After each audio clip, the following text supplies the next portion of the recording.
I've been thinking about all that's kind of going on right now with and in the midst of our crazy society where we have um, a lot of pain and a lot of hurt, um, specifically for people that look like me, and then a lot of disagreements for people that sometimes don't look like me. And I've been trying to process it all and trying to take it all in.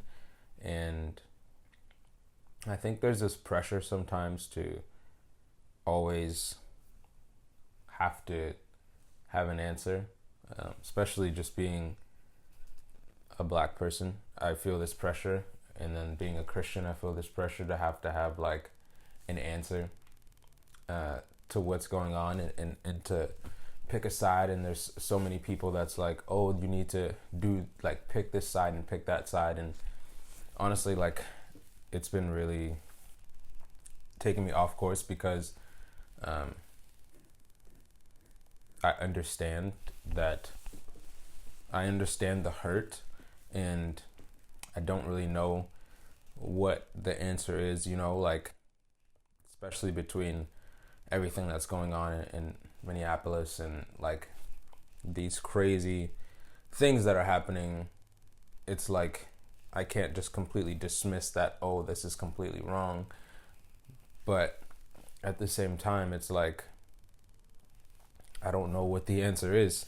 And as just a black person and being a black person all my life, race is something that I've always dealt with. And my mom tried to put me in a good school, so I had black people in my school, but a lot of the times it was white.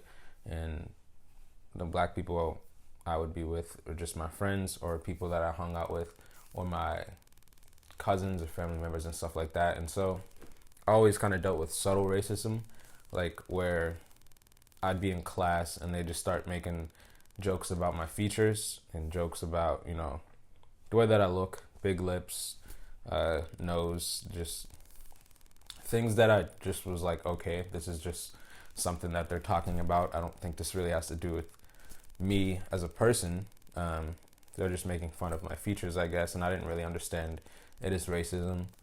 And further as I went along, I noticed that like they're being racist. And I remember one of the first times I felt like I dealt with racism, which was I was going trick-or-treating, and I think I was just reaching the age where you kind of stop going trick-or-treating. It was like my last year. So my costume was like very stupid. I don't even remember. I probably had like a mask or something. And then I remember opening one of the door, and it was an older white man, and he was like, "What are you for Halloween?" And then I forgot what I said. And then he was like, "You're a thug." And I felt like so dirty inside, because I know that he was basically trying to tell me, like, because of my skin color and just my stereotype, that I'm a thug. And that was one of those first times where I was just like, dang, this is real, like around me, like not far away in the South. This is where I live, which is kind of East Coast stuff too. So I remember dealing with that and just being like, race is really a thing. And still at that time, I had white friends, I had black friends, and so I didn't really understand like why racism would think, like, if I have white friends and they act completely normal, and then I have some people that are just like different, or I have white friends and sometimes they act normal, but when they get around these people, they start acting different. And so trying to see all this now in retrospection as a Christian, noticing that I have a responsibility to love my neighbor and love my enemies, which is not always the easiest thing to do, but I want to keep it in perspective as I'm not just dismissing people. And I see that it's kind of bringing a race, I wouldn't say a race war, but there's definitely a lot of division. And then also understanding that we fight not against flesh and blood, but against spiritual wickedness and principalities, and which is a scripture. All these things in my mind and all these things in my heart, and people want me to answer because I have a platform And I don't always think that's the best thing to do, because if I'm completely answering and I'm answering out of outrage and I'm answering out of, just my own personal opinion and my own personal thoughts, I don't think that's wise, which is kind of why I'm making this video, because I want to share with you the power of sometimes being silent, and not just being silent and ignoring, but being silent, paying attention and listening. Because I think everyone wants to be heard, whether you're right or you're wrong. You still want to be heard. Some of the more racist people want to state their opinion and they don't want to listen to the other side, the black people or whatever. And the black people want to be heard, and everyone wants to be heard. And some people listen, some people don't.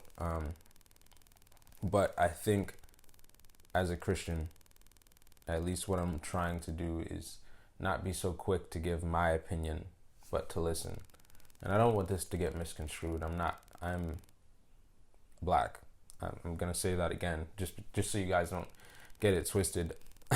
In my own personal opinion, I'm hurt by this. I'm like traumatized by the fact that this exists, and it has existed in my family.